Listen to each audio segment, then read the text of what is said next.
1985ஆம் ஆண்டு 28ஆம் இலக்கச் சட்டத்தின் பிரகாரம் தேசிய கல்வி நிறுவனமானது உருவாக்கப்பட்டது. கல்வி தொடர்பான குடியரசு சட்டம் என்ற நூலை எழுதியவர் பிளேட்டோ.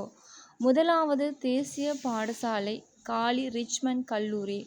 முதலாவது மத்திய கல்லூரி மத்துகம மத்திய கல்லூரி.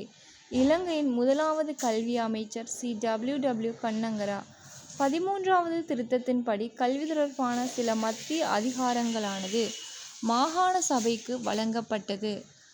சாக் நாடுகளுக்கான பல்கலைக்கழகம் எங்கு அமைந்துள்ளது? இந்தியாவின் புதுடெல்லி.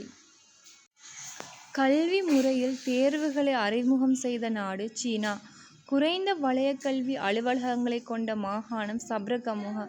அதிக கோட்டக்கல்வி அலுவலகங்களை கொண்ட மாகாணங்கள் முறையே கிழக்கு மாகாணத்தில் 48 கோட்டக்கல்வி வலயங்களும், மத்திய மாகாணத்தில் 40 கோட்டக்கல்வி அலுவலகங்களும், தென் மாகாணத்தில் 39, மேல் மாகாணம் 38. 5ஆம் வகுப்பு வரை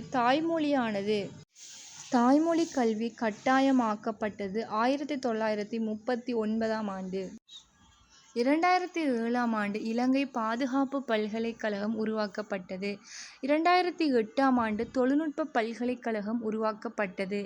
2005ஆம் ஆண்டு கவின்கலை பல்கலைக்கழகம் தனியொரு கற்புல அரங்கேற்ற பல்கலைக்கழகமாக கலனி பல்கலைக்கழகத்தில் உருவாக்கப்பட்டது. குறைந்த மாகாண பாடசாலைகளை கொண்ட மாகாணம் வட மத்திய மாகாணம். பெருநகர் பல்கலைக்கழக திட்டம் அமைக்கப்படவுள்ள முதலாவது பல்கலைக்கழகம் அமைந்துள்ள இடம் பின்னவல.